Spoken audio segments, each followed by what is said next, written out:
Halo teman-teman semua, di sini kita mau mempresentasikan tugas IPAS tentang struktur bumi. Sebelum lanjut, yuk kita perkenalkan dulu anggota kelompok kita. Anggota kelompok 2 terdiri dari 1 Milani Restu Pratiwi nomor absen 18, 2 Nada Wulan nomor absen 21, dan 3 Sofia nomor absen 26. Pertama kita akan mempelajari tentang struktur bumi. Struktur bumi apa sih struktur bumi? Struktur bumi adalah susunan atau lapisan pembentukan bumi yang terdiri dari banyak jenis material. Bumi tersusun dari 3 komponen yang meliputi lapisan batuan yaitu litosfer, lapisan perairan yaitu hidrosfer, lapisan udara yaitu atmosfer. Bagian 1 lapisan batuan litosfer. Lapisan batuan penyusun bumi terletak paling atas dari permukaan bumi. Lapisan ini biasa disebut dengan nama kerak bumi dengan ketebalan 70 km hingga 100 km. Kerak bumi berwujud lempang-lempang yang sangat kaku. Struktur lapisan kulit bumi. Struktur bumi yang Anda pijak tidak tersusun dari material seragam dan homogen. Bumi terdiri atas lapisan yang memiliki karakteristiknya masing-masing. Berikut struktur lapisan kulit bumi.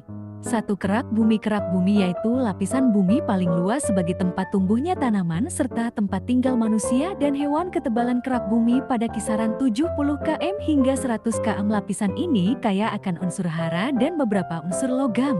Yuk teman-teman kita simak lapisan tanah di kerak bumi. Ada 5 lapisan tanah yang perlu kita ketahui. Yang pertama yaitu lapisan organik, yang kedua yaitu lapisan tanah atas, yang ketiga yaitu lapisan tanah tengah, yang keempat yaitu lapisan batuan induk, dan yang kelima yaitu lapisan batuan dasar. Yang kedua, selimut bumi.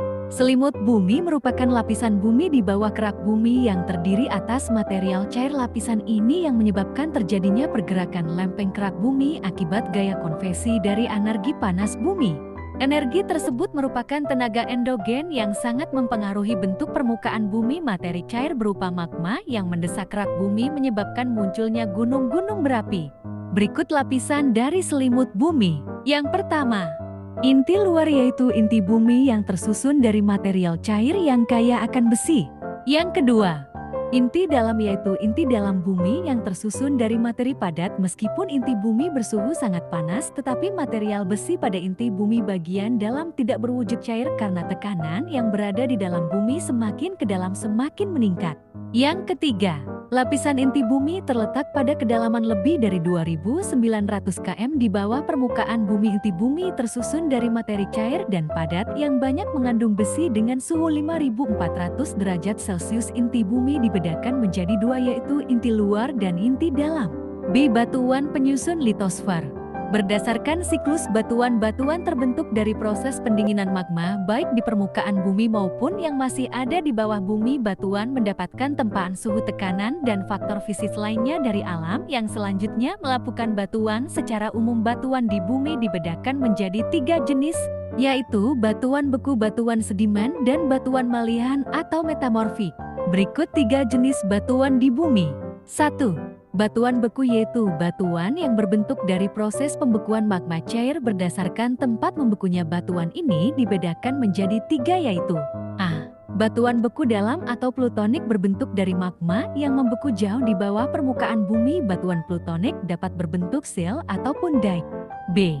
Batuan beku korok porfiritik yaitu batuan beku yang terbentuk dari pembekuan magma saat dikepandan. C. Batuan beku luar vulkanik yaitu batuan beku yang terbentuk di atas permukaan bumi. Lava yang berhasil keluar dari perut bumi mengalami proses pendinginan dan menghasilkan batuan beku vulkanik. Dan ini adalah macam-macam batu dari batu beku. Yang kedua, ada batuan sedimen. Batuan sedimen atau sedimentary rock merupakan badan yang terbentuk akibat proses pengendapan material hasil erosi sedimentari. Jumlah batuan yang terdapat di permukaan bumi yaitu batuan sedimen dengan jumlah keseluruhan mencapai 66% dari seluruh jumlah batuan yang ada. Batuan sedimen dibagi menjadi 3 yaitu 1. Batuan sedimen klasik, yang kedua yaitu batuan sedimen kimiawi, dan yang terakhir adalah batuan sedimen organik. Dan yang ketiga ada batuan malihan.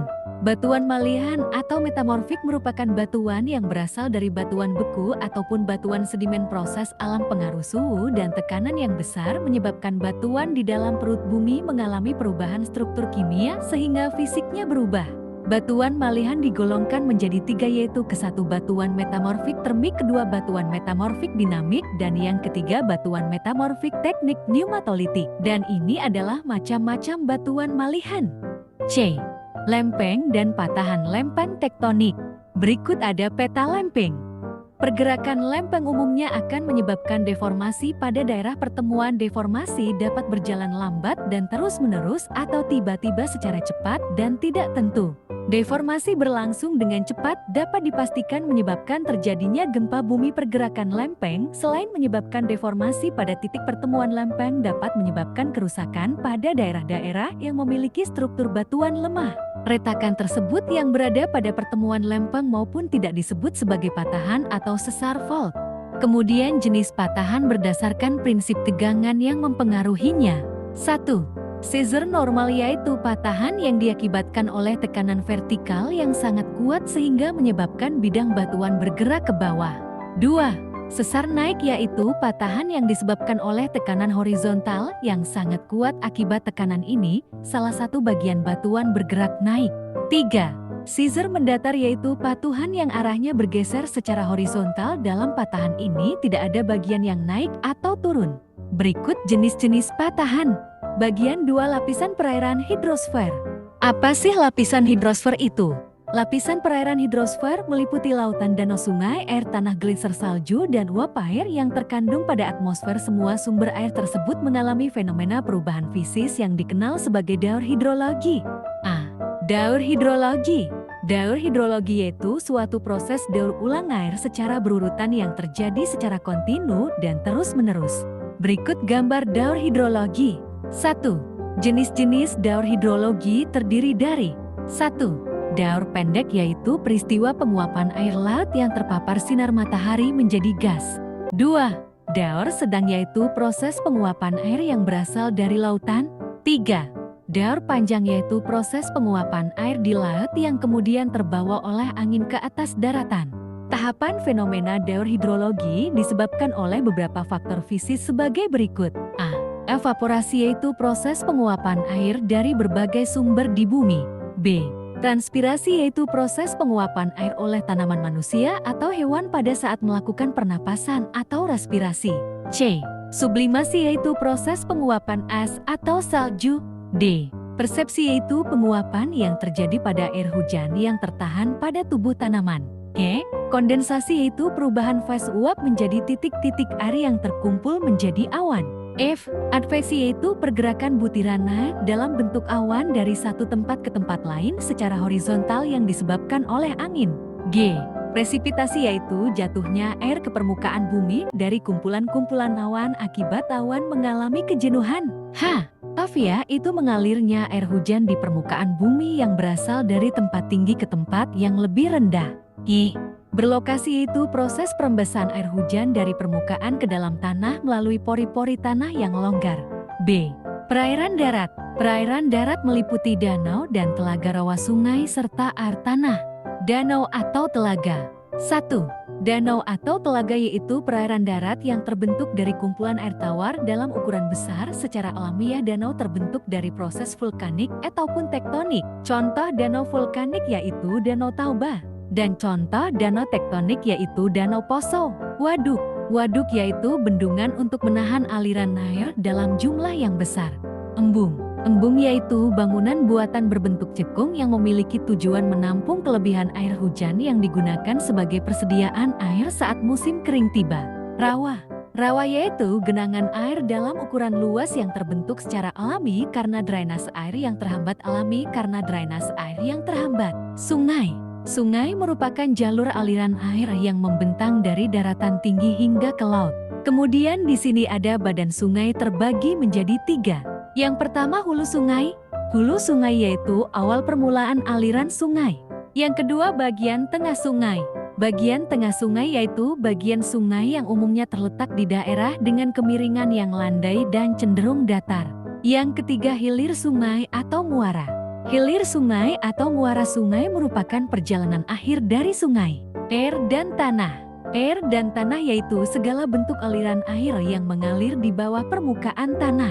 Air tanah yang berada di bawah permukaan bumi dibagi menjadi 2. Yang pertama, air tanah freatik yaitu air tanah yang tersimpan di kerak bumi di atas lapisan batuan induk kedap air atau parent material.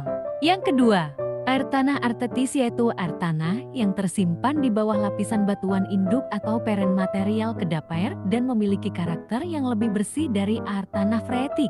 C.